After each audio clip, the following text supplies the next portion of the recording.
Sekali lagi katakan, Bapa mengasihimu. Dalam ini minggu dan sampai ke bulan April, Kita akan bicara tentang cinta yang sejati. Tapi ini bukan masalah cinta antara sesama dengan manusia. Tetapi ini bicara tentang Bapa dengan Anda dan saya. Katakan amin. Ini cinta Bapa dengan kita. 1, 2, 3. Katakan sebelah kiri kananmu. Cinta Bapa dengan kita. 1, 2, 3. Amin. Oke. Saya percaya semua kita sementara memasuki minggu-minggu sengsara, mempersiapkan diri untuk masuk ke dalam Paskah. Amin. Semua kita dibawa untuk mengingat selalu apa sih yang terjadi 2000 tahun yang lalu. Amin. Nah, saya ingin menekankan di sini, seringkali kita hanya cuma melakukan satu aktivitas rutinitas, mengingat kembali peristiwa penyaliban, proses perjuangan dan pengorbanan Bapa. Tetapi itu hanya cuma sampai kepada sebuah peringatan. Katakan, sampai pada sebuah peringatan. Tetapi tidak menjadi sesuatu yang menjadi bagian dari perubahan hidupmu. Itu menjadi persoalan. Makanya ada dua kata yang hampir sama. Monumen dan movement. Monumen itu hanya cuma sebagai tempat atau sesuatu untuk selalu diingat. Apa namanya? Monumen. Katakan monumen. Dia sudah situ, sudah selesai. Dulu saya begini. Itu monumen. Dulu katong juga begini, kayak adik-adik dong masih muda ini. Katong juga luar biasa. Pelayanan di sekolah. Dulu. Berarti itu monumen atau movement? Monumen. Hanya cuma kenangan. Hanya cuma selalu untuk diingat. Tapi movement itu adalah sesuatu yang terus bergerak. Sesuatu yang apa kakak? Yang terus bergerak dan terus melangkah, terus bergerak. Itu move, itu movement. Anda ada di posisi yang mana sebagai orang percaya? Sebagai orang yang percaya bahwa Dia itu mati buat kamu untuk mengampuni segala kesalahanmu dan memberi keselamatan buat Anda. Anda sampai di mana? Monumen yang hanya cuma setiap tahun Anda mengingatnya, atau Anda mengalami satu movement ketika Anda masuk dalam minggu-minggu sengsara, Anda dibawa untuk mengingat kembali akan satu perjuangan, pengorbanan dari satu pribadi yang bisa dan mampu membawa kamu kembali kepada satu posisi, satu wilayah, satu tempat yang dirindukan oleh semua orang. Yaitu bumi baru, langit baru, Yerusalem yang baru. Kan semua kita rindu ke sana. Setuju, katakan amin. Katakan sebelah kiri kananmu. Siapa yang tidak mau ke rumah Bapa? 1, 2, 3. Semua kita mau perbuatan kita baik atau jelek. Coba tanya ujung-ujungnya mau kemana coba. Pasti semua ngomong mau ke surga. Tapi apakah enak? Apakah gampang hanya cuma mengingat setiap 1 tahun sekali? Kemudian kita sudah dipastikan untuk bisa kembali kepada Bapa? Belum tentu, saudara. Karena hanya cuma jadi monumen, hanya cuma sesuatu yang selalu diingat dan selalu diingat. Hanya peringatan, tetapi tidak menjadi sesuatu yang dapat mengubahkan hidup kamu atau movement di situ. Katakan, peristiwa ini bukannya sekedar monumen atau sebuah peringatan, tetapi harus membawa kamu kepada sebuah perubahan. 1, 2, 3. Peristiwa ini bukannya sekedar apa? Peringatan atau monumen. Tetapi harus jadi sebuah apa teman? Sebuah pergerakan, perubahan dalam hidupmu. Ada amin? Makanya kalau kamu baca dalam 1 Korintus pasal berapa itu? 13 atau 11 begitu. Setiap kali kamu memakan tubuhku dan meminum darahku, kamu mengingat akan aku. Kamu mengingat akan kematianku. Lihat. Makan tubuhnya, minum darahnya, kemudian buat apa? Mengingat akan Dia, mengingat akan kematiannya, supaya apa? Supaya kamu mengalami terobosan dalam hidup kamu. Supaya kamu mengalami movement, pergerakan, perubahan dalam hidup kamu. Tetapi kalau kamu hanya cuma sebagai sebuah peringatan, sebuah monumen, Itu hanya cuma sambil lewat. Oh ya pernah. Tetapi tidak membawa kepada sebuah apa? Katakan, harus sampai pada sebuah perubahan. 1, 2, 3. Omong kuat, kamu harus mengalami perubahan. 1, 2, 3. Karena kamu harus tahu bahwa perjuangan Bapa, pengorbanan pencipta kita itu di bumi bukan main-main. Nyawa taruhannya, setuju katakan amin. Nyawa taruhannya, katakan sebelah kiri kananmu, nyawa taruhannya. Ada darah, ada tubuh yang dicabik-cabik kakak. Makanya saya paling agak sedikit tidak sreg ketika orang berkata, kan kita sudah menerima keselamatan secara cuma-cuma. Kasih karunia yang Tuhan kasih, amin kakak. Tapi kadang-kadang dan seringkali orang memanfaatkan kata cuma-cuma sehingga tidak menjadi Kristen yang benar. Kenapa? Karena terpola dengan kata cuma-cuma. Sehingga itu menjadi sesuatu yang enteng, sesuatu yang tidak berguna, sesuatu yang tidak penting. Sesuatu yang tidak penting. Karena apa? Cuma-cuma, namanya dapat gampang ini. Banyak orang kalau dapat barang yang gampang, dijaga atau dipelihara atau tidak? Beta rasa gampang, nanti juga gampang kok. Karena gampang, karena cuma-cuma. Makanya seringkali kalau orang hamba Tuhan atau pendeta bicara tentang karena kasih karunia, amin. Karena cuma-cuma, yes. Tapi kamu jangan jadi Kristen yang termakan kasih karunia-Nya, termakan cuma-cumanya, tapi kamu melupakan perjuangan dan pengorbanan pencipta kita, Bapa kita di bumi. Itu yang menjadi persoalan. Kita lupa perjuangan Bapa kita. Kita lupa sakitnya, tangisannya, air matanya. Kamu pikir tidak sakit? Emangnya tubuhnya dia ini baja apa? Kayu, besi, sonde kakak. Tubuhnya dia kata Alkitab, dia mengambil rupa seorang manusia. Seorang hamba, berarti tubuhnya sama seperti Anda. Ketika kena silet, ketika kena pisau sakit, darah keluar, sama. Ketika kena tempeleng ada bekas sakit, sama kakak. Berarti ketika dia ditangkap di Getsemani, kan kena bonggo dulu, kena pukul dulu. Pok! Sakit atau tidak? Sakit kakak. Terlalu sakit. Setelah itu mulai diperhadapkan kiri, diperhadapkan ke sana, ke sini, sudah. Itu sudah pasti sangat amat sakit. Sekarang katakan sebelah kiri kananmu. Kita lupa? Katakan sebelah kiri kanan, lupakah kita akan itu? Ini dua anak ini tolong pergi dikurung di mana mereka dua ini. Ayo, Kensi. Ayo, kurung. Kalau tidak nanti saya tengking di sini, nanti dia kurus memang. Ayo, keluar. Tidak boleh dalam sini. Pergi. Jangan nangis. Kamu punya masa sudah belum sampai di sini. Ayo, pergi. Jangan ada yang jalan. Kasih tahu sebelah kiri kananmu. Ya, ada Ella Kids. Ini mereka nih di hutan mana begitu kapal. Sebentar orang mau dengar, lihat Kensi pemuka. Orang mau dengar, lihat Empung berjalan. Hah. Anak hamba Tuhan apa ya mereka? Mengganggu orang saja. Kasih tahu sebelah kiri kanan, hati-hati. Lihat saya. Kita kembali ke ini gara-gara dua manusia ini. Kita mau tengking juga, mau marah juga anak-anak. Ya tapi kalau tidak diarahkan juga anak-anak jadi ini anak-anak hamba Tuhan, itu satu hamba Tuhan Puan, itu juga hamba Tuhan Puan. Gitu.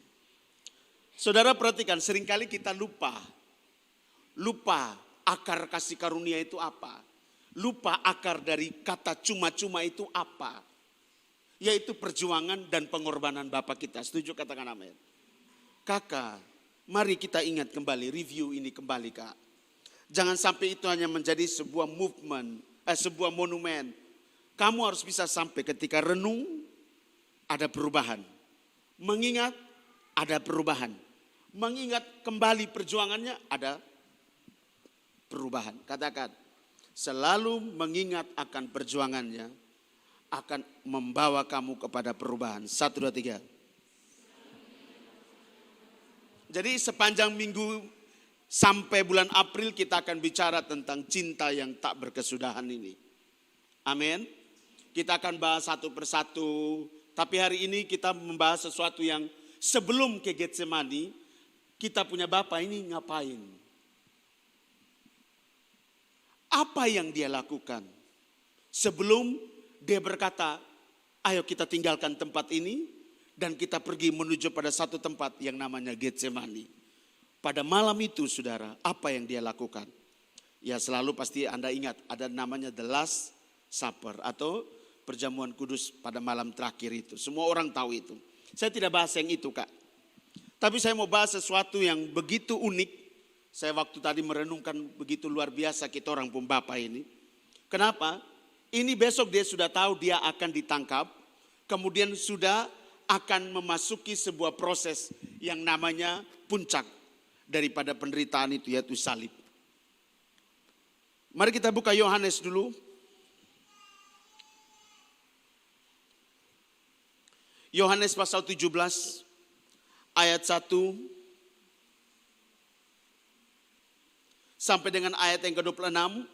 Ini menjadi PR buat teman-teman di sini untuk pulang dan baca, mereview kembali. Perikopnya unik sekali. Doa Yesus untuk para pengikutnya. Mari baca sama-sama perikopnya. 1, 2, 3. Oke.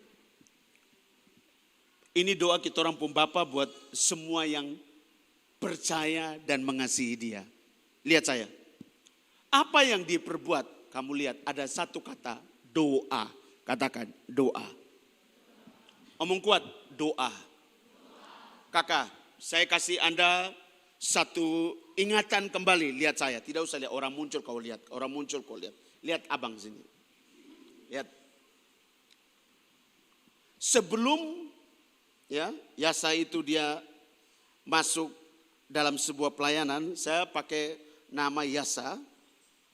Kenapa? Karena itu akar kata dari nama Yesus. Jadi akar katanya lahir nama Yesus itu ada nama Yasa. Katanya Yasa. Bahasa Ibrani satu kata melahirkan 490 kata baru. Jadi satu kata ini bisa melahirkan banyak nama. Bisa nangkap? Jadi kalau saya pakai ini bisa, mau pakai itu silakan.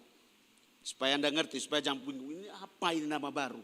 Kalau ini kata akar ini tidak ada, nama Yesus tidak ada. Jadi kita memakai namanya root. Root itu akar kata. Kalau kamu misalnya nama Erwin. Di sana panggilnya Win. Di sini panggilnya R. Di sana panggilnya In. Ya, tapi dari akar kata yang sama yaitu Erwin. Contoh nama Alex. Di sana memanggil dia Alexander. Di situ dipanggil dia Der. Atau nama Alexander, di sana nama Alex, nama Der. Di sini Lix, di sana Lox, semua satu kata Alexander. Nama Yos, di sini panggilnya Os, di sini panggilnya Yis, di sini panggilnya Ose, di sana panggilnya tergantung tempat. Begitu juga kita orang punya Bapa pun nama. Amin. Jadi jangan bilang ini nama baru, ini tidak ada nama baru. Makanya jadi umat Kristen itu jangan terus menjadi orang yang cuma jadi pendengar. Belajarlah untuk meneliti, setuju katakan amin. Belajarlah untuk melihat, menyimak, meneliti dengan baik. Karena hikmat akan menuntun kamu untuk mengerti apa yang diinginkan oleh Bapa pencipta yang kudus dan benar. Amin. Jadi jangan keliru. Jadi kalau orang bilang ini ada dasar teologi, ada. Ada dia punya kajian, saya ada. Jadi tidak usah khawatir, takut. Kasih tahu sebelah kiri kamu, tidak usah takut. Ya. Kau panggil nama Bapa terus. Iya, ketika kau dipenuhi oleh Roh Kudus, maka engkau akan dipimpin dan dituntun untuk memanggil dia ya Aba, ya Bapa, karena engkau anak. Kasih tahu, yang panggil dia punya VI, dia Bapa pun nama karena tempeleng jalan terus ke sonde. Lu pun Bapa nama Daniel, sindolo. Atau lu panggil Bapa. Karena lu anak. Kalau lu VI, lu bawa penama tak salah, lu bawa penama siapa? Dan. Kalau lu kecil. Amin. Tapi kalau lu sebesar masih panggil dan tempeleng pasti. Kenapa? Lu sebutnya tersalah. Sondo anak saya. Nama saya siapa? Bapak Victor. Ya. Karena dia tidak bisa Victor. Nanti dia sebesar masih bisa Victor, saya tempeleng sama dia. Dia harus Victor betul-betul jelas.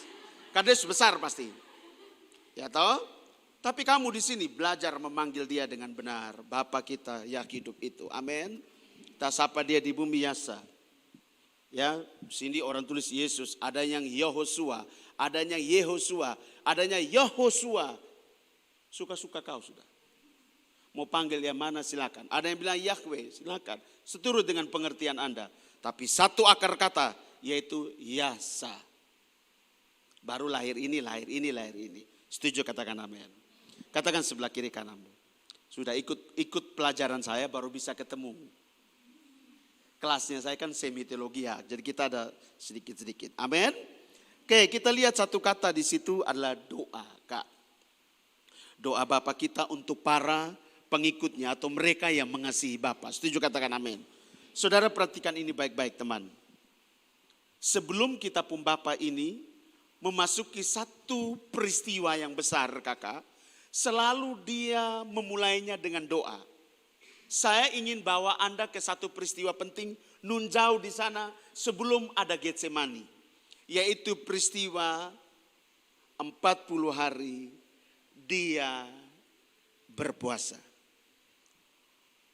Mungkin Anda berpikir berpuasa doang, tidak Kak. Sebenarnya itu adalah satu tindakan profetik. Mempersiapkan dia punya diri untuk masuk ke dalam satu proses nanti yaitu Golgota. Sekali lagi, mungkin orang berpikir 40 hari, 40 malam dia berpuasa untuk apa coba? Apakah untuk pelayanan? Kakak, dia Bapa kita pencipta itu Kak. Dia telah turun menjadi manusia, mengambil rupa seorang manusia. Yang dia lepaskan semuanya, hanya cuma satu kekudusannya. Otomatis dia bisa melakukan apa saja Kak. Dia itu ya hidup itu. Lihat ini. Dia berdoa, dia berpuasa 40 hari, 40 malam. Ngapain berdoa? Untuk pelayanan. Orang buta melihat, orang tuli mendengar, orang mati bangkit, Kakak. Kalau 40 hari, 40 malam hanya untuk itu, beta rasa 1 minggu, 7 hari, 7 malam juga bisa. Tapi ini ada sesuatu yang begitu mendasar, ada sesuatu yang begitu sangat amat berat. Ada sesuatu yang begitu sangat amat menyakitkan. Yang dia sendiri tahu bahwa dia sudah sedikit lagi, sebentar lagi dia akan sampai ke Golgota. Lihat. Sedikit lagi, 3,5 tahun itu waktu yang sedikit Kak. Yang singkat, bukan lama. Makanya dia masuk dalam sebuah pergumulan yang berat. Pergumulan yang begitu luar biasa. 40 hari, 40 malam kisah Alkitab menceritakan dia tidak makan, tidak minum. Kak, dia berdoa.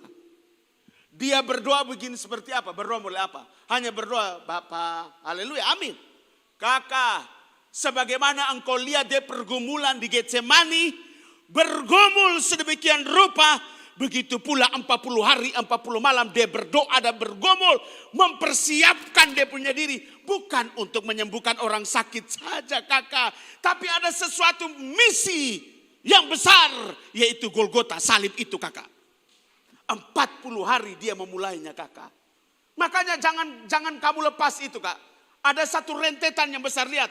Ketika dia memulai semua pelayanannya, dia mau memasuki satu proses untuk menuju kepada misi terbesar dia, yaitu salib Kakak.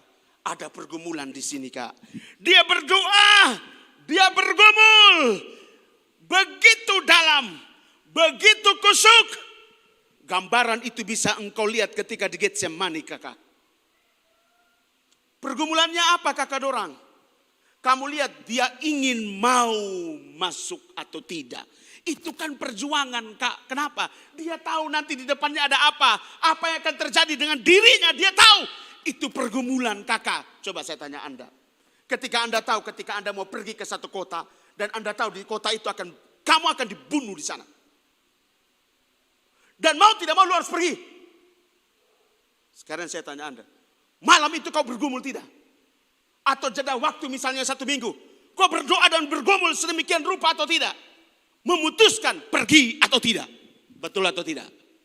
40 hari kita orang punya Bapa berdoa Kakak. Dia mau memutuskan pergi atau tidak. 40 hari masa yang sukar sulit buat dia untuk memutuskan kakak. Tapi lihat cinta yang tak berkesudahan, yang terlahir karena kerinduan yang begitu dalam hati kita umpam bapak kakak. Dia rindu dicintai, dia rindu dikasihi, dia rindu disapa, dia rindu dimiliki oleh semua yang mengasihi dia. Dia bilang, aku terima, aku mau pergi, aku mau melakukannya, aku mau di Golgota, aku mau berjalan di jalan yang penuh dengan kesengsaraan dan penderitaan ini. Aku mau. Bisa nangkap sampai di sini? Kamu lihat, ada apa Kak Victor bawa kita ke sini? Kamu lihat semua dimulai dengan apa kakak? Pergumulan. Ada apa kakak? Ada doa, ada pergumulan kakak. Kau mungkin tidak pernah tahu apa yang terjadi di depan sana kak. Tetapi kamu lihat Bapa punya cara mengajar kamu dan saya untuk memutuskan sesuatu yang mungkin engkau tidak tahu atau sudah tahu. Ada yang harus engkau pergumulkan di sini kakak. Jangan lu hanya memutuskan dengan keinginanmu. Jangan engkau memutuskan sesuatu dengan cara pandangmu teman. Kamu lihat kenapa bapamu mau berjuang. Mau mengambil satu keputusan yang sudah dia tetapkan dari dulu kala. Yaitu mati di Golgota. Kenapa dia mau? Kamu lihat. Dia bukan melihat hanya dirinya kakak. Tapi dia melihat kamu dan saya. Makanya dia memutuskan aku mau. 40 hari pertama. Dia mau kakak. Maka dia berjalan kakak. Dia keluar dari puasanya. Dia keluar dari pergumulannya yang berat. Dia keluar dari doanya. Kamu lihat hasilnya apa? Komitmen, keputusan dan komitmen yang kuat. Yang dia pegang erat. Sampai visi dan misi itu tercapai. Kamu lihat doa yang benar itu seperti itu. Ketika engkau bergumul, engkau akan mendapatkan satu komitmen yang kuat di dalam diri kamu. Itulah keputusan final dalam pergumulan kamu. Sehingga kekuatan yang akan engkau terima adalah kekuatan dari Dia yang kudus dan yang benar. Yang akan membantu kamu, menolong kamu melangkah untuk mencapai tujuan ilahi dalam hidup kamu. Ada amin? Kamu lihat apa yang terjadi dalam kehidupan Bapa kita. Wih, dahsyat sekali kakak. Ketika dia bergumul 40 hari, 40 malam. Kamu lihat, dia mengambil sebuah komitmen yang tegas dalam diri dia. Bukti ketegasan komitmennya apa kakak dorang? Ada 3 hal yang dibuat oleh maut. Berusaha menggoda, saya tidak mau bilang mencobai. Karena Bapak saya tidak pernah dicobai dan tidak pernah mencobai siapa saja. Tidak pernah. Alkitab bilang begini dalam Yakobus pasal 1. Pencobaan itu bukan berasal daripada Bapa. Sebab Bapa tidak pernah mencobai siapapun. Dan tidak ada satupun yang bisa mencobai pencipta kita. Hati-hati kamu. Jadi iblis bikin apa? Menggoda kak. Seperti dia menggoda Adam. Seperti dia menggoda Hawa. Emangnya ada iblis bilang begini. Hai Yasa. Sonde kakak. Dia tahu ini siapa yang dia bicara. Ini adalah pencipta yang menciptakan dia. Yaitu si Lucifer ini. Dia tahu? Yes. Makanya dia datang itu sudah pasti. Makanya bawa imajinasi kamu. Bawa pikiran kamu. Sudah pasti dia hanya bilang gini. Permisi Bapak pencipta yang kudus dan yang benar. Engkau lapar. Setan. Engkau lapar. Ubah itu batu-batu. Permisi Tuhan, permisi. Ubah batu-batu itu, lihat. Pasti begitu. Ubah batu-batu itu. Ubah batu-batu itu, bukankah engkau lapar?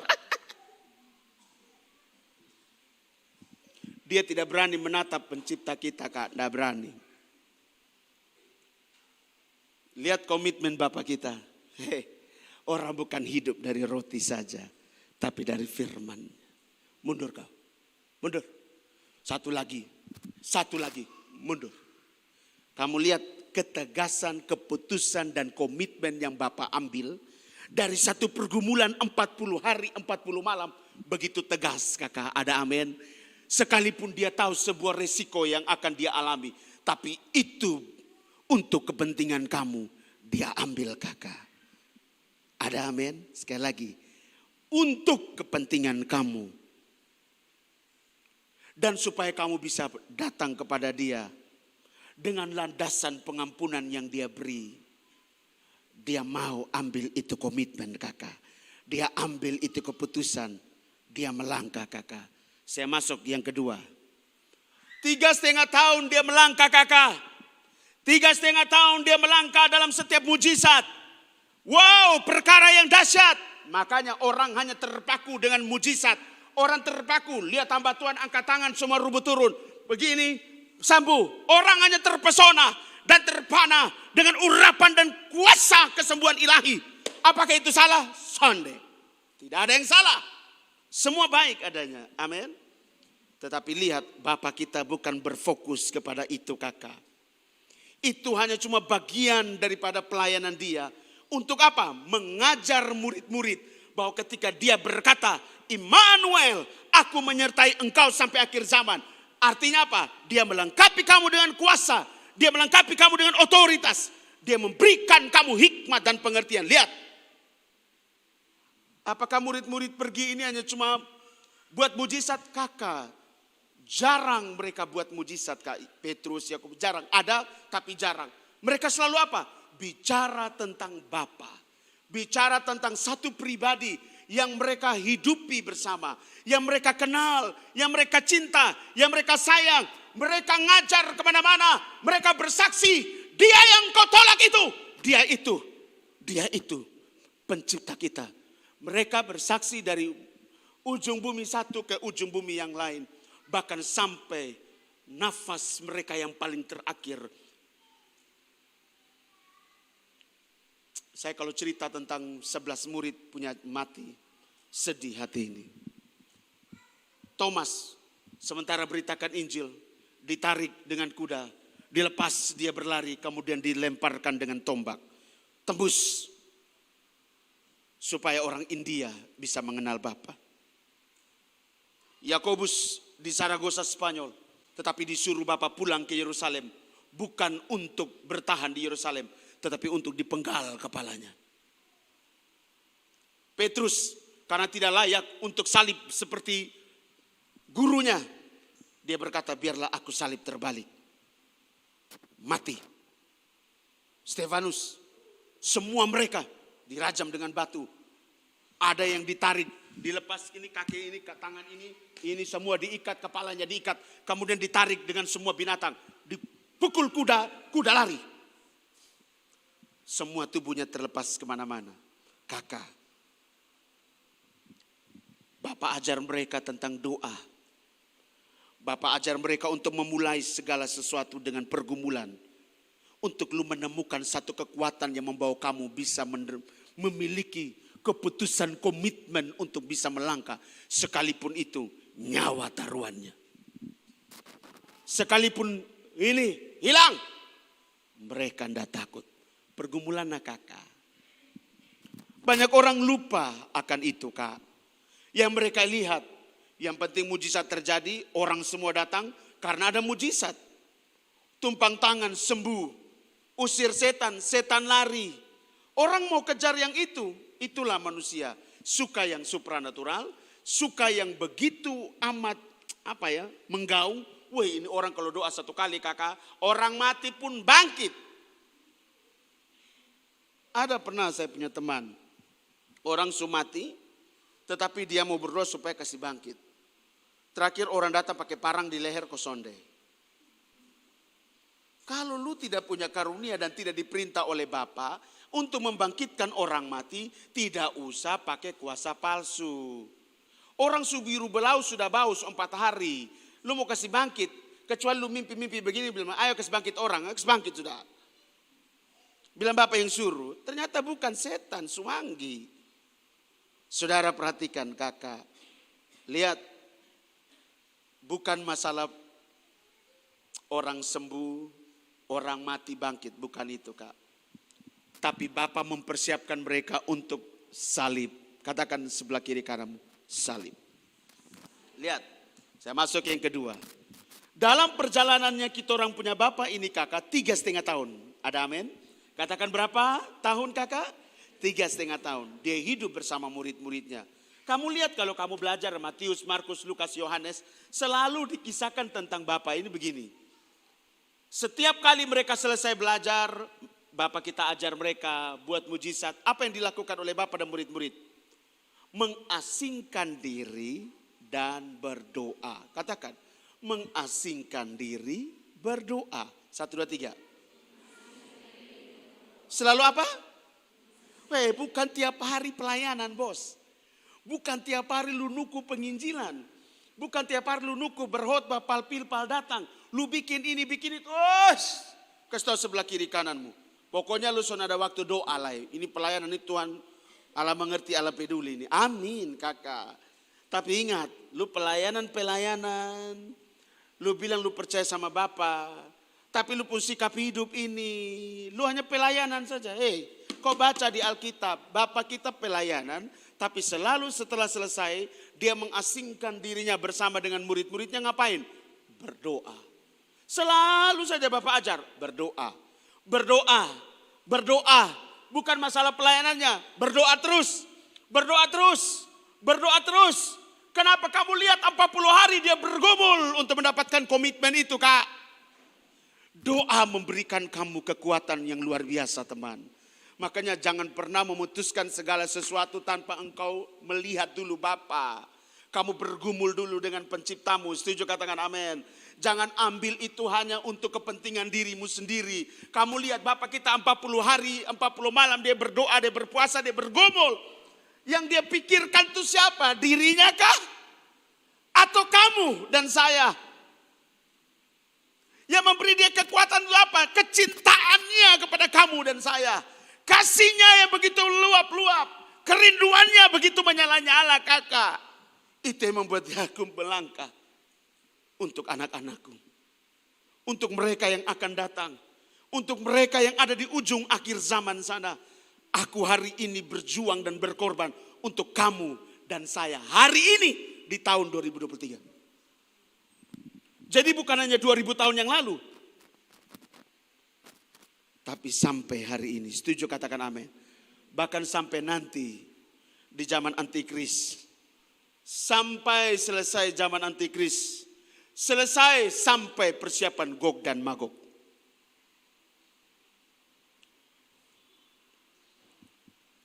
Masuk di Getsemani.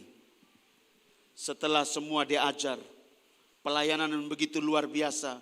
Dahsyatnya luar biasa, Kak. Kamu lihat sebelum dia ke Getsemani. Dia duduk bersama murid-muridnya. Kan ada Lasaper di situ. Ada perjamuan kudus terakhir. Toh? Masih ingat kan?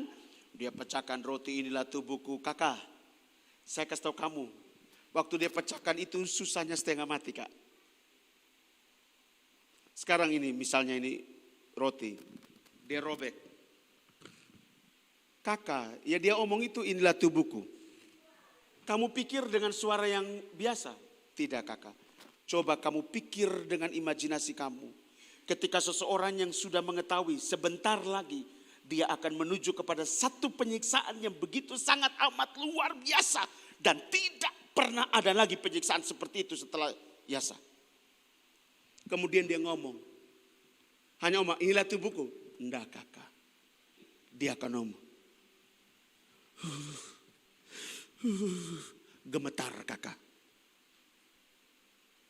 Gemetarnya luar biasa. Makanya terdiam semua murid-muridnya, Kak. Melihat begitu luar biasanya Bapak itu menyampaikan satu pesan yang mereka sendiri tidak ngerti.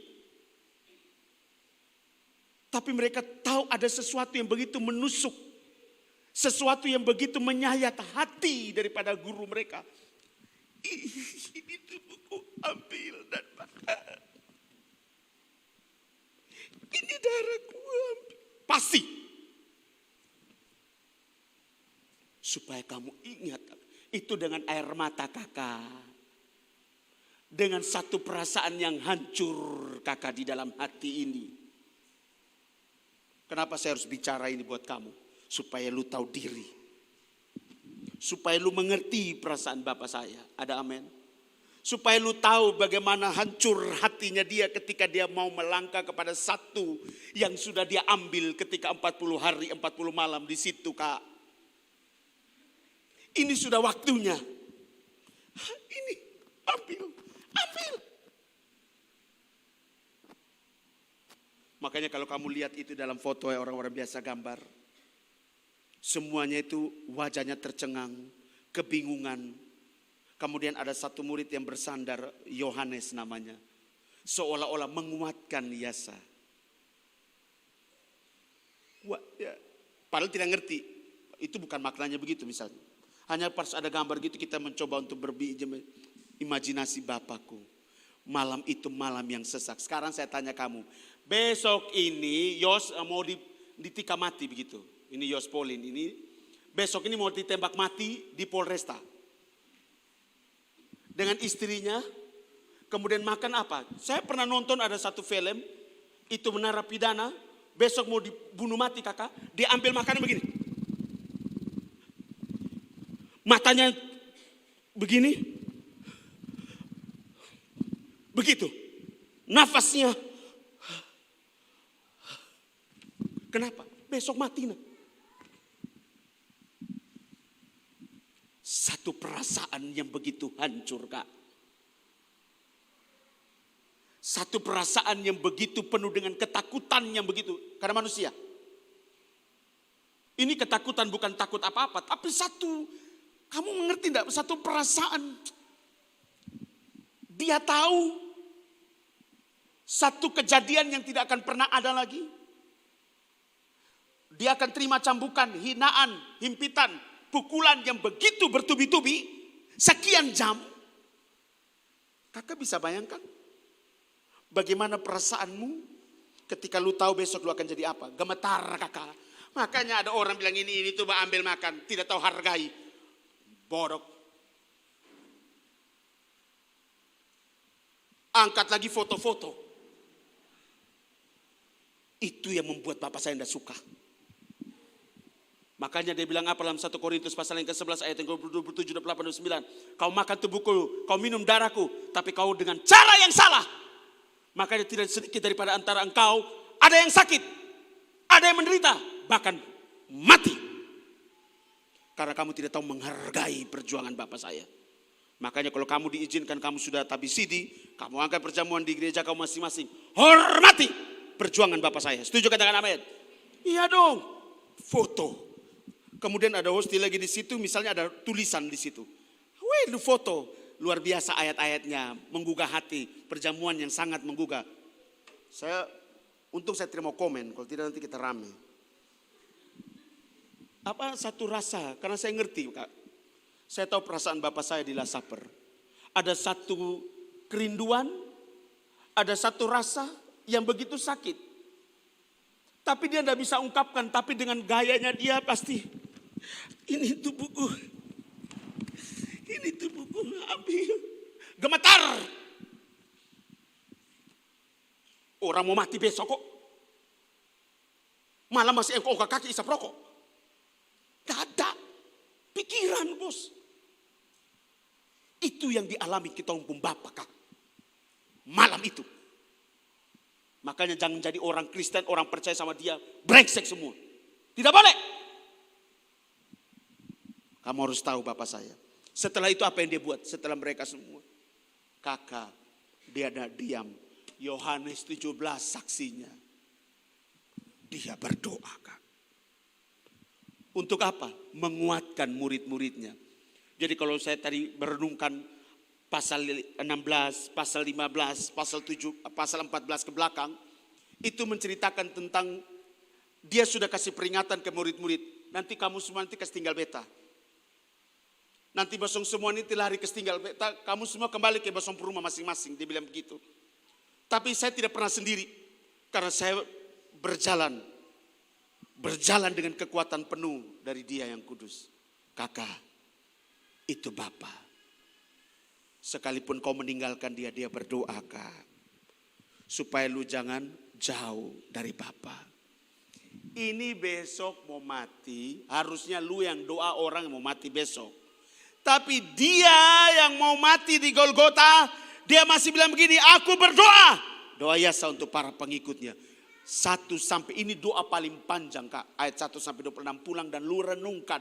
Lu dengar lagi khotbah saya ini ulang. Kemudian lu renungkan kembali setiap kata demi kata yang keluar dari bibir mulut daripada Bapak Ketong. Astaga. Dia pun doa itu sebuah kerinduan yang begitu dahsyat Kak. Setelah dia berdoa Kakak, di malam itu buat semua murid-murid dan semua orang yang mengasihi dia. Baru dia bilang begini, mari kita keluar dari tempat ini, kita menuju ke Getsemani. Getsemani ini Kakak, satu tempat yang paling disukai oleh Bapa untuk berdoa. Getsemani itu artinya tempat untuk perah. Jadi untuk kalau buah-buah mereka perah, kayak sekarang blender begitu tuh Kakak. Nah, di situ. Jadi wangi-wangian sekali, wangi-wangian buah-buahan di situ Kak. Tempatnya begitu enak dan sejuk di taman itu Kak. Itu Getsemani. Jadi murid-murid dengan Bapak kita ini selalu bersama dengan Bapak untuk berdoa di situ. Sehingga Yudas Iskariot itu tahu pasti perginya ke situ. Kalau tidak kan Yudas Iskariot tidak tahu mereka mau pergi kemana. Tapi karena sudah terbiasa mereka berdoa di situ, makanya Yudas tahu. Makanya Yasa bilang begini, ayo kita pergi ke sana. Kamu di sini ya, Yohanes, Yakobus, Petrus, tunggu di sini, bukan tidur. Kamu lihat ada kata lagi yang ketiga apa? Berdoa dan berjaga-jagalah. Buka Matius.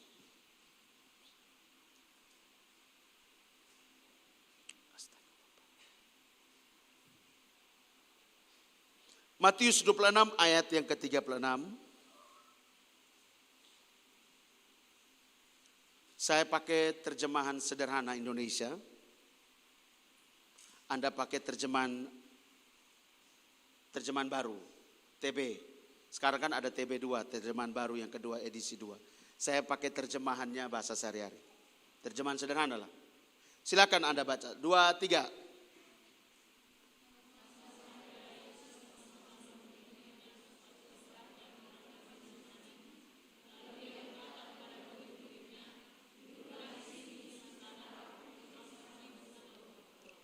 Aku pergi apa? Aku pergi kemana? Tidur. Tidak Kak. Berdoa, bergumul yang sama seperti 40 hari, 40 malam. Bergumul Kak. Makanya kamu lihat ekspresi pergumulan ketumpung Bapak seperti apa? Keringatnya itu waktu menetes di atas batu, orang lihat seperti apa? Darah. Itu sakit penyakit namanya apa Ibu dokter?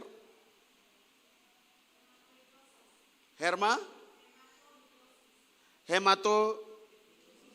Ya itu sudah. Satu kelangkaan penyakit.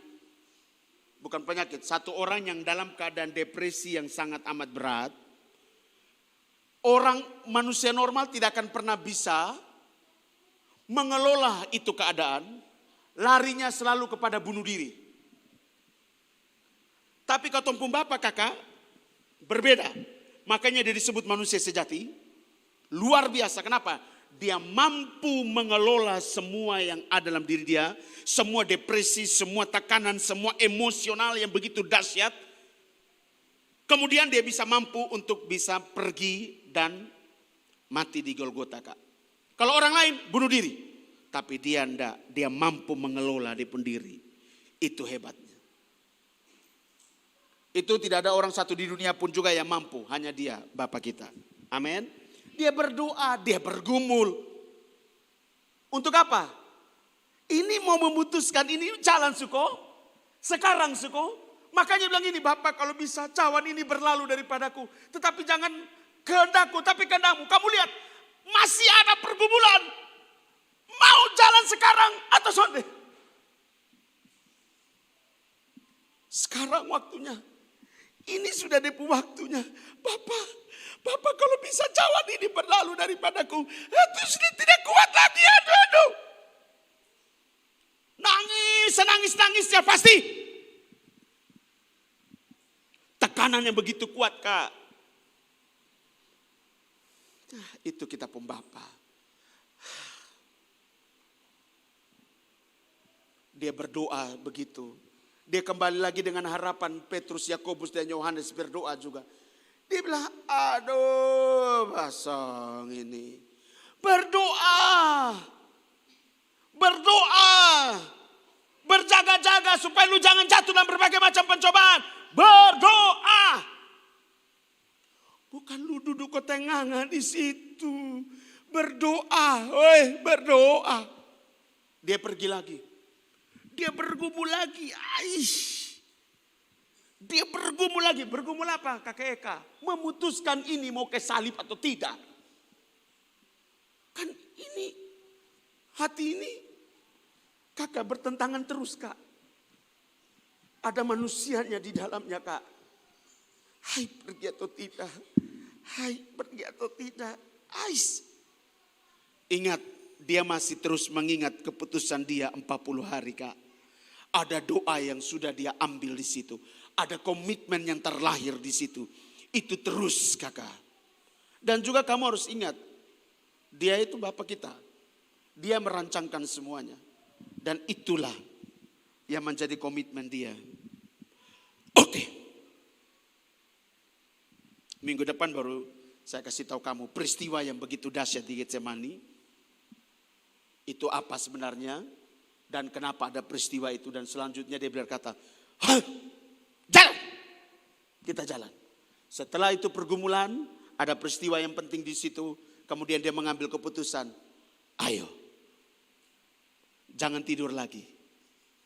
Sudah tiba waktunya. Dia yang datang menjual aku. Itu telah datang. Mari persiapkan diri. Kan begitu kan? Kan ada berapa kali dia pergi datang tanya terus begini-begini. Terakhir dia bilang gini, sudah bangun sudah persiapkan. Bangunlah marilah kita pergi. Dia yang menyerahkan aku, sudah. Kenapa? Setelah ada pergumulan itu, ada kekuatan yang baru yang datang. Kemudian dia memutuskan, mari kita pergi.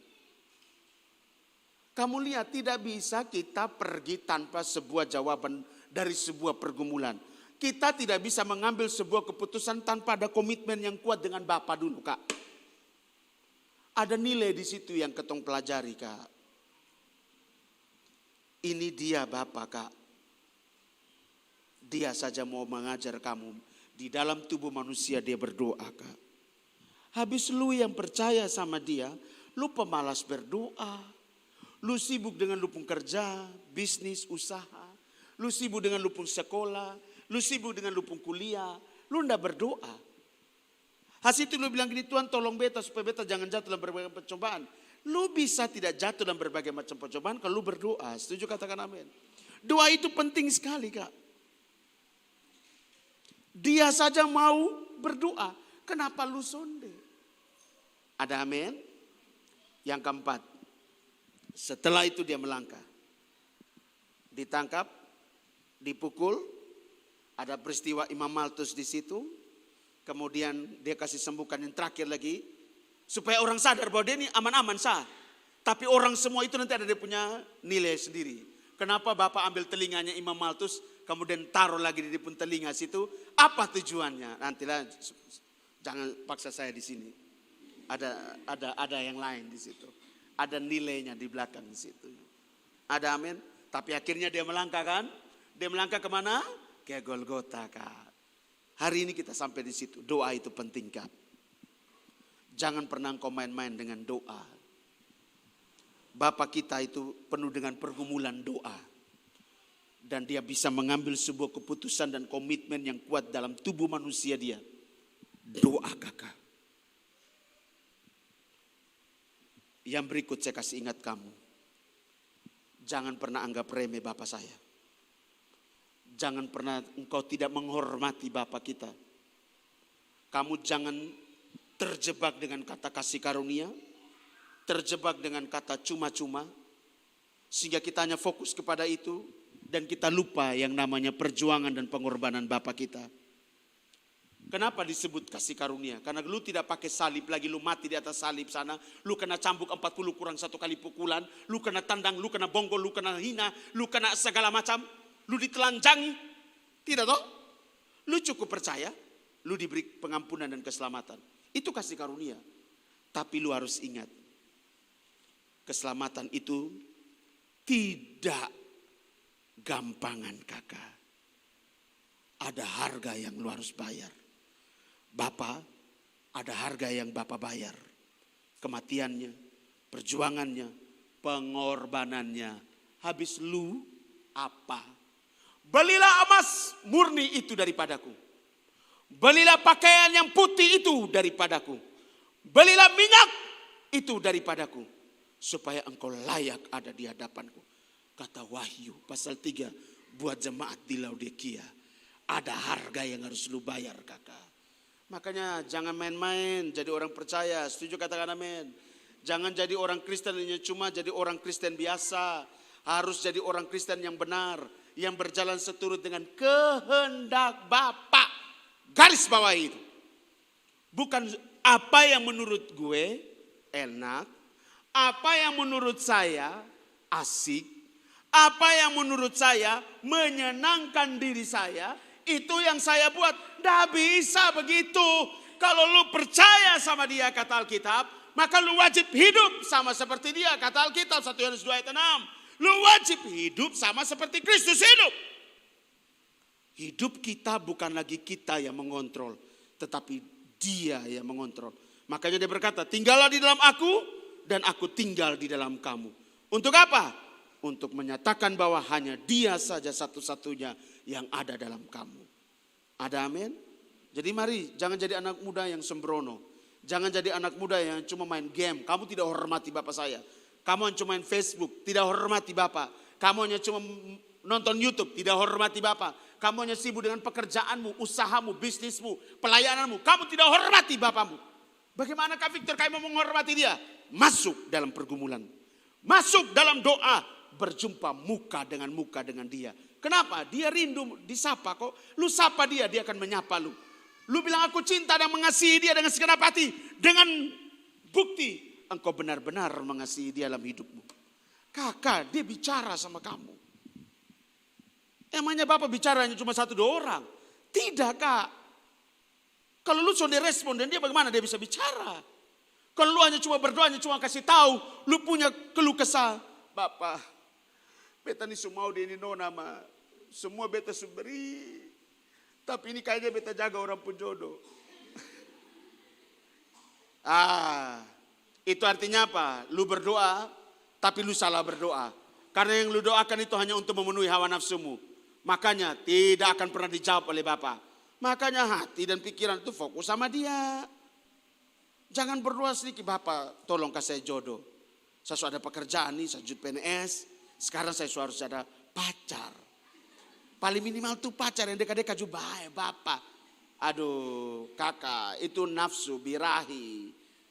Apalagi yang laki-laki berdoa untuk jodoh. Kakak, Alkitab bilang apa? Adam itu dibuat Bapak tidur kak. Tidur, tahu kata tidur. Sonde sadar.